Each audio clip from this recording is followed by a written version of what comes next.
always a prevalence of the circumferential over the longitudinal strain.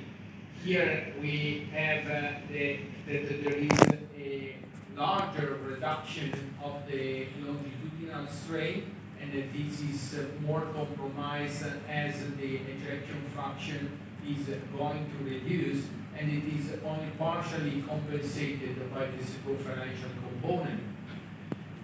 Chúng ta thấy là trong đây là nói về cái nghiên cứu ở nhóm bệnh nhân suy tim có phân suất tống máu bảo tồn, thì nếu chúng ta so sánh, chúng ta sẽ thấy là rõ ràng là trong cái suy tim mà có cái phân suất, trong cái phân suất tống máu bảo tồn, nhưng mà cái phân suất tống máu mà nó giảm thì rõ ràng là cái strain nó cũng sẽ giảm. Và chúng ta thấy cái màu xanh đó là cái strain theo cái chu vi, cái màu đỏ là strain theo cái chiều dọc. And the compromission of the longitudinal mechanics of the left ventricle is what's found to be related to the severity of the heart failure as measured by NT-proBNP organ. Và khi mà chúng ta so sánh thì cái mối tương quan giữa cái strain tổng dọc, strain dọc với lại cái NT-proBNP thì chúng ta thấy là rõ ràng là nó có cái sự tương quan khá là rõ. Also in patients with heart failure and reduced ejection fraction, global longitudinal strain was an independent prognosticator to predict cardiac events regardless of the left ventricular ejection fraction, age, and the diastolic function. And as you see, when we add strain to clinical features, ejection fraction, and diastolic function, but still strain provides an incremental prognostic value over all these components. Chúng ta thấy rằng là cái strain tổng dọc thân trái á, thì nó là một cái yếu tố tiên lượng độc lập mà nó có thể phát hiện được những cái biến cố về tim mạch ở người suy tim. Nó không liên quan đến tuổi, cho dù là tuổi hay là EF hay là cái chức năng tâm trương nó như thế nào, thì cái strain này nó có giá trị tiên đoán độc lập. Và chúng ta thấy tùy theo nếu chúng ta đánh giá lâm sàng không hoặc là lâm sàng cộng EF rồi lâm sàng cộng EF cộng với lại chức năng tâm trương, thì nếu chúng ta dùng thêm cái strain đó thì rõ ràng là cái giá trị tiên đoán của nó tốt hơn rất là nhiều cái cột cuối cùng. And indeed, patients with severely compromised strain have a significantly worse outcome than in patients with still preserved GLS. Và các bạn thấy khi mà chúng ta so sánh giữa nhóm mà có strain tổng dọc thân trái cao và strain tổng dọc thân trái thấp, thì rõ ràng là cái nhóm mà cái strain thấp đó, thì cái sống còn của họ rất là kém, cái thời gian sống còn mà không có biến cố rất là ít. Patients with valvular heart disease, particularly asymptomatic patients, are a challenging clinical routine. These are data from patients with mitral regurgitation, and showing that using strain you can detect the patients with the subclinical myocardial dysfunction despite normal ejection fraction. When GLS is below the normal value of 20%, even if the ejection fraction is preserved, patients with mitral regurgitation has a significant reduced event-free survival. Các bạn biết là trong cái trường hợp mà bệnh van tim á, mà nếu nó chưa có triệu chứng thì nó rất là khó để mà đưa ra cái quyết định điều trị như thế nào. Thì với cái ứng dụng cái strain tổng dọc là chúng ta thấy nó rõ ràng giúp chúng ta rất là nhiều. Trong cái nhóm bệnh nhân mà có hở van hai lá nhưng mà cái chức năng tâm thu cái phân số của máu nó vẫn còn bình thường, mà nếu như chúng ta đo theo cái strain mà strain nó thấp dưới 20 thì rõ ràng là cái nhóm dưới 20 và nhóm trên 20 cái sống còn nó khác nhau rất là rõ. In patients with aortic stenosis, again asymptomatic patients, GLS was associated to events, even if you take into account of the STS score, the pressure gradient, the extent of a valve calcification, and also the valvular arterial impedance. If on top on all of these you add the global longitudinal strain, you are able to identify patients with reduced survival when GLS is lower, less negative than 15%. Và tương tự như vậy, trong cái nhóm bệnh nhân mà có hẹp van động mạch chủ thì chúng ta thấy nếu như chưa có triệu chứng thì rất khó là quyết định. Và ở đây cái nghiên cứu này nó chỉ cho chúng ta thấy rất là rõ, cho dù là mình có điểm STS hay là chúng ta đo so đến cái trên áp tối đa qua van động mạch chủ hoặc là cái mức độ mà vô hóa và nó như thế nào, thì mỗi cái đều có giá trị hết. Nhưng mà rõ ràng khi chúng ta sử dụng thêm cái strain tổng dọc thì rõ ràng là cái strain tổng dọc mà trên 15 á, thì nó giảm đi á, thì rõ ràng là nó sẽ có cái biến cố, tức là cái sống còn á, nó sẽ thấp hơn. This is a meta-analysis showing the results of all the studies that have been performed in patients with in asymptomatic patients with aortic stenosis, showing that the strain, if has an important prognostic value in all of those studies, and also when you consider just patients with a normal ejection fraction, still global longitudinal strain provide prognostic data. Và đây là cái giá trị rất là quan trọng và về giá trị tiên lượng của cái strain tổng dọc thân trái. Chúng ta thấy với tất cả những nghiên cứu về hẹp van động mạch chủ thì tổng cộng hết tất cả nghiên cứu thì chúng ta thấy khi mà chúng ta dùng cái GRS thì nó có cái giá trị tiên lượng rất là tốt. Chúng ta thấy cái màu xanh nó qua phía bên phải. Và nếu như chúng ta lấy ra một cái nhóm bệnh nhân mà có IF bình thường trên 60% thì cái GUS, cái strain tổng dọc thân trái nó vẫn có giá trị tiên lượng.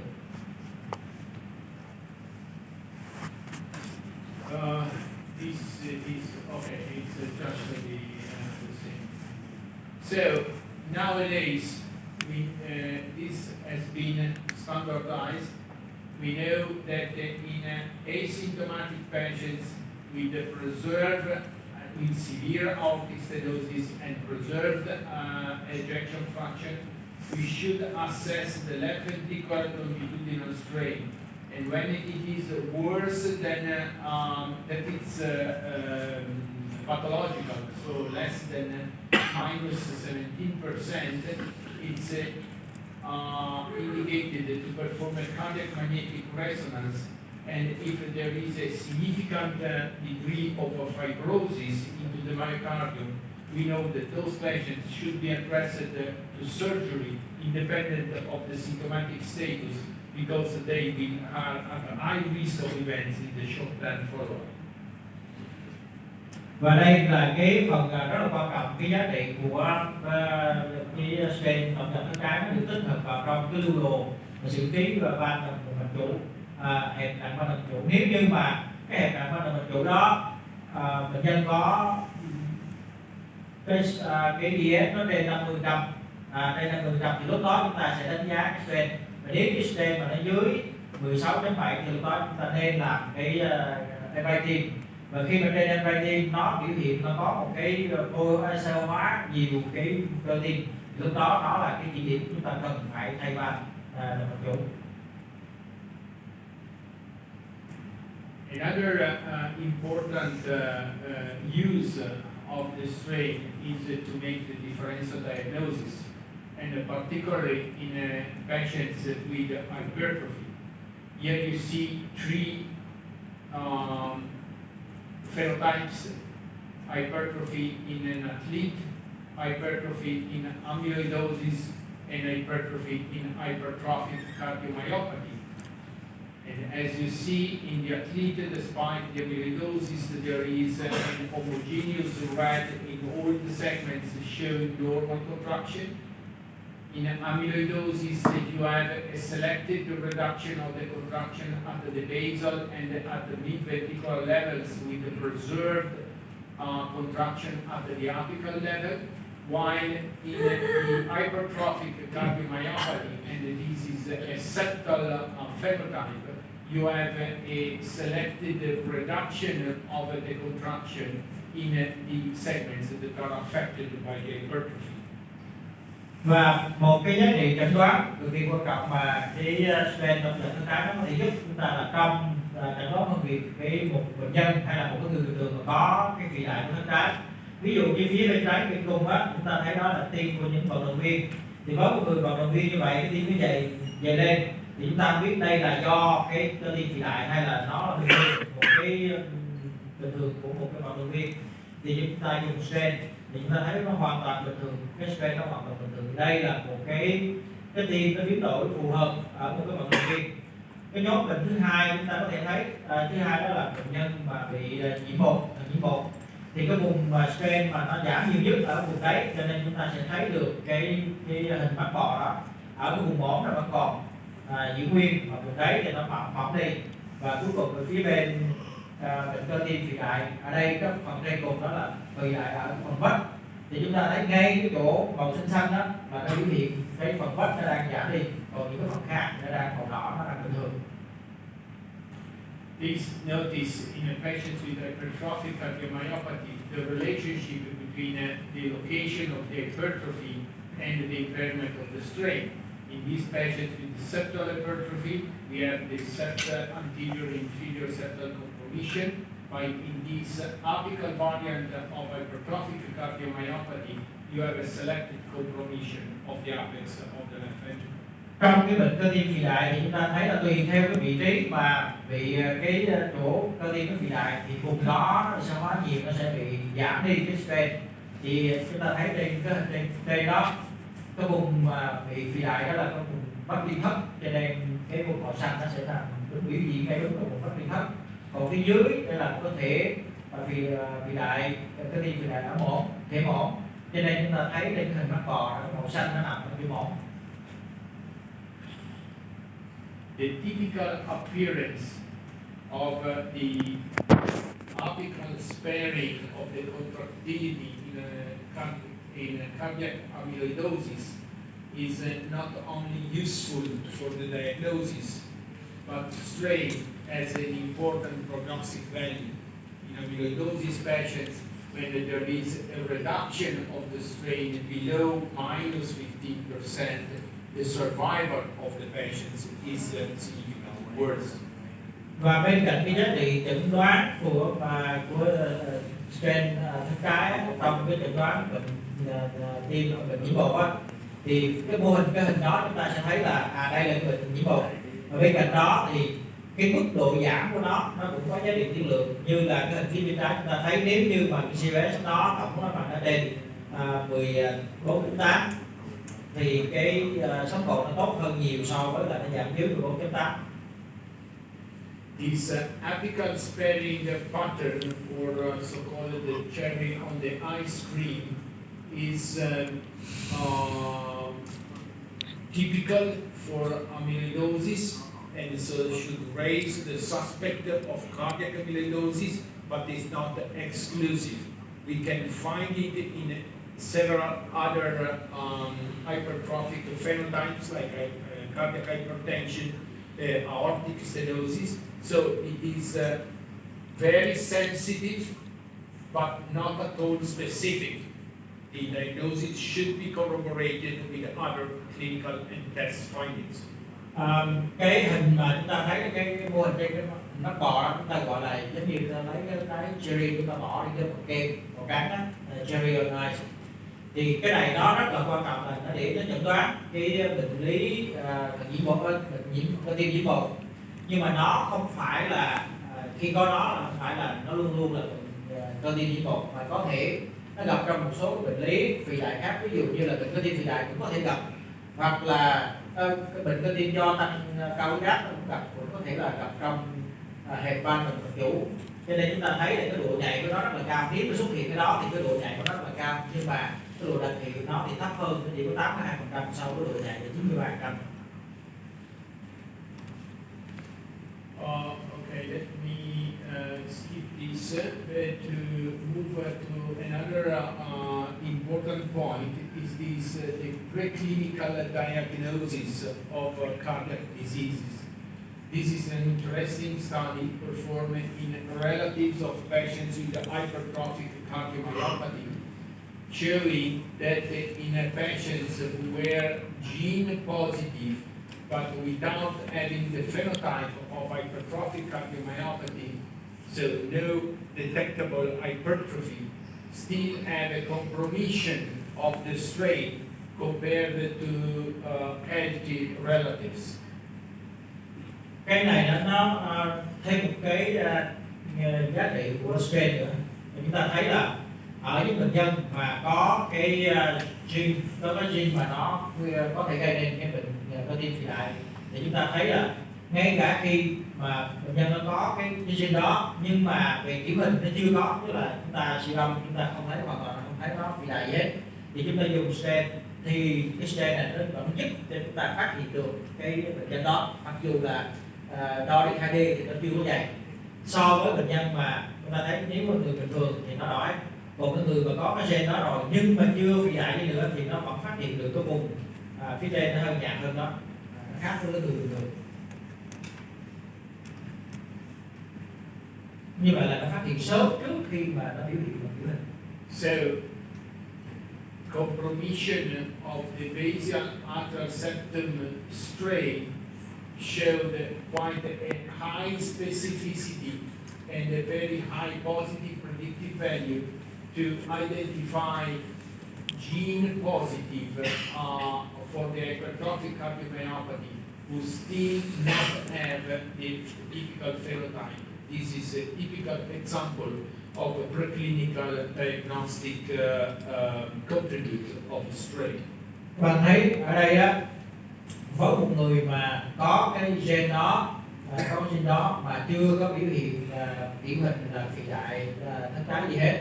thì chúng ta dùng cái strain và chúng ta thấy nếu strain có vùng nó tiên thất, vùng đáy của nó tiên thất và nó dưới 16.5 thì cái độ đặc hiệu của nó là 93% và giá trị tiền công dương của nó là 87%.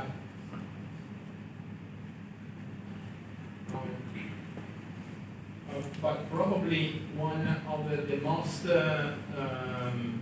widespread clinical use of strain is into the detection of myocardial dysfunction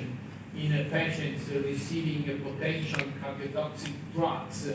that are affected from cancer. This started several years ago with this seminal paper by Tavetti Ranat and co-workers, showing that despite a relatively preserved ejection fraction, there was a drop in global longitudinal strain in patients developing cardiotoxicity after chemotherapy. Chúng ta thấy là đây là cái nghiên cứu vào năm 2014 thì một cái giá trị quan trọng của cái strain đó là phát hiện tổn thương cái nhiễm độc cơ tim ở bệnh nhân mà dùng hóa trị trong điều trị ung thư. Thì chúng ta thấy cái phía trước khi mình hóa trị thì chúng ta thấy GOS và cái IF nó bình thường. Sau khi hóa trị thì cái IF nó không có giảm hết, nhưng mà lúc đó chúng ta đã thấy là cái IF nó không giảm nhưng mà GOS đã có giảm và nó cảnh báo cái tổn thương sớm của rối loạn chức năng cơ tim sớm. Và sau đó chúng ta thấy rất là rõ khi mà sau này thì sau 12 tháng thì rõ ràng IF nó giảm rõ. So this book, the American Society of Echo and the European Association of Cardiovascular Imaging, to provide recommendations about the use of strain to evaluate patients during and after cancer therapy. Và đây là cái bài báo mà chúng ta thấy là cái bài báo để sử dụng cái nhiều cái hình ảnh, phương thức chẩn đoán khác nhau và trong phát hiện bệnh nhân rối loạn chức năng cơ tim do cái hóa trị ung thư. So, for the detection of clinical myocardial dysfunction during chemotherapy, You can look at the change of the ejection fraction, so drop of at least 10 percentage points of ejection fraction till an ejection fraction below 53%, but this is a relatively late event compared to the drop of a global longitudinal strain compared to the baseline. If it is less than 8%, there is no evidence of clinical dysfunction, subclinical medical dysfunction, just a test to test variability. But if this difference compared to the baseline is higher than 15%, independent on the value of the ejection fraction, this means that there is oncoming myocardial damage. Các bạn thấy là trước đây thì người ta coi như là nếu như mà bệnh nhân trước khi hết trị liệu chúng ta đo cái EF và sau khi hết trị liệu chúng ta đo lại EF mà nó giảm đi 10 điểm, tức là từ 65 giảm xuống 55 chẳng hạn như vậy, hoặc là giảm xuống dưới 53%, thì lúc đó là chúng ta coi như là mình đã tìm có bị nhiễm độc. Nhưng mà cái biến cố này để mà nó xuất hiện biến cố này thì nó khá là chậm. Trong khi đó thì chúng ta làm sớm, chúng ta làm cái GUS thì nếu như so với lại cái giá trị ban đầu mà GUS nó giảm chỉ 8% so với giá trị ban đầu là 100%, thì nó giảm dưới 8% thì coi như là chỉ là thay đổi chỉ rất là khác nhau, cho nên không có dấu hiệu của thiếu cái rối loạn chức năng thân trái. Còn nếu như mà nó thay đổi trên 15% so với giá trị ban đầu thì rõ ràng lúc đó nó đã có cái rối loạn chức năng thân trái dưới lâm sàng. This the role of strain in monitoring the effects of potentially cardiotoxic drugs was tested in a randomized trial run worldwide. These are the results. You see that more than 300 cancer patients were randomized. During chemotherapy, 20 of them developed abnormal ejection fraction response, 44 had an abnormal global longitudinal strain response, and the other had a preserved ejection fraction. Among the patients who were treated just after the detection of abnormal ejection fraction, 65% of them didn't recover their left ventricular ejection fraction at 1 year follow-up. But if you treat patient early when the ejection fraction is still preserved and you detect an abnormal longitudinal strain, 61% of the patients will maintain their normal ejection fraction at 1 year. Như vậy đây là cái nghiên cứu đa trung tâm trên toàn rất nhiều nước khác nhau trên thế giới, và cái số lượng bệnh nhân là 307. Thì các bạn sẽ thấy này, bệnh nhân sau khi mà sử dụng thuốc có cái nguy cơ đầu tiên đó thì sẽ là 3 nhóm. Đầu tiên chúng ta sẽ thấy có 20 bệnh nhân có bất thường về cái EF, 44 bệnh nhân có bất thường về cái strain và còn lại là bình thường. Thì chúng ta thấy nếu như sau đó chúng ta theo dõi 1 năm thì 65% bệnh nhân mà có cái bất thường về EF đó, nó sẽ bất thường tồn tại cái bất thường đó. Trong khi đó những cái bệnh nhân mà chúng ta phát hiện có bất thường về cái strain và chúng ta điều trị liền, hai nhóm điều trị liền, bảo vệ tim liền, thì khi mà nó đã xuất hiện cái bất thường về EF rồi á, thì 65% bệnh nhân cho dù có được điều trị bảo vệ thì nó vẫn có cái tồn tại bất thường sau này, sau 1 năm. Còn lại cái nhóm mà chúng ta phát hiện bằng GUS đó thì chúng ta phát hiện sớm hơn, cho nên khi chúng ta điều trị bảo vệ thì lúc đó là 61% nó chuyển về bình thường. Như vậy là rõ ràng cái nghiên cứu này chứng minh cho chúng ta thấy là nếu như chúng ta chờ cho đến khi mà EF nó giảm rồi mới điều trị, so với là thấy cái strain nó giảm chúng ta điều trị bảo vệ thì rõ ràng là cái tiên lượng hai nhóm nó khác nhau hoàn toàn. So just to finish, a few technical issues about how to measure we have seen that we should trace the endocardial counter. If you have a larger ROI, it's important to avoid to encompass the pericardium, because the pericardium is very thick and bright and attract the software package, but the pericardium is not extensible. So you will underestimate your strain if you include the pericardium. Một vài slide cuối thì chúng ta nói về cái kỹ thuật. Thì trong khi mà chúng ta làm cái strain này thì cô lưu ý là đừng có mở rộng cái roi nó nhiều quá mà nó bao phủ luôn cả cái vùng gọi là thượng tâm mạc, bởi vì cái thượng tâm mạc nó rất là sáng, và khi mà máy nó nhận diện vào đó thì nó sẽ làm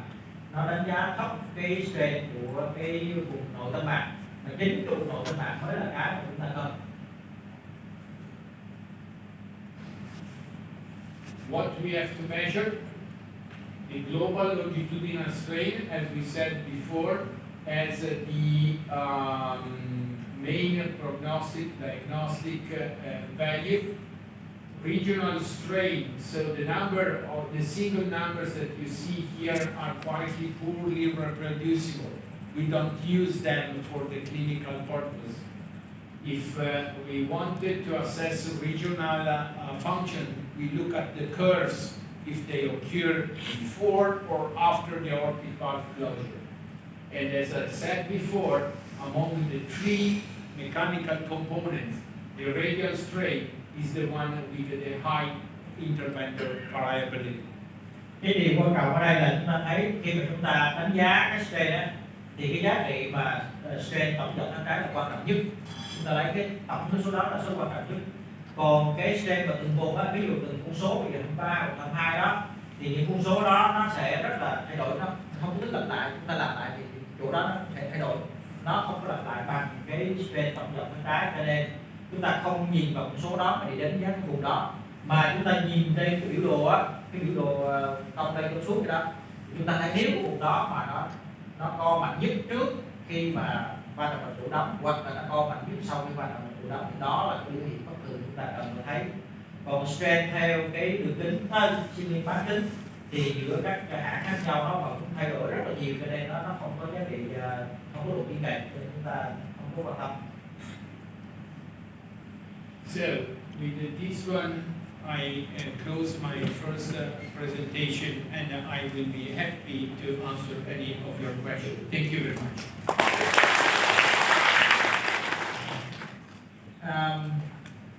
Đây là hết cái bài thứ nhất. Anh chị có câu hỏi gì tôi nghĩ đây là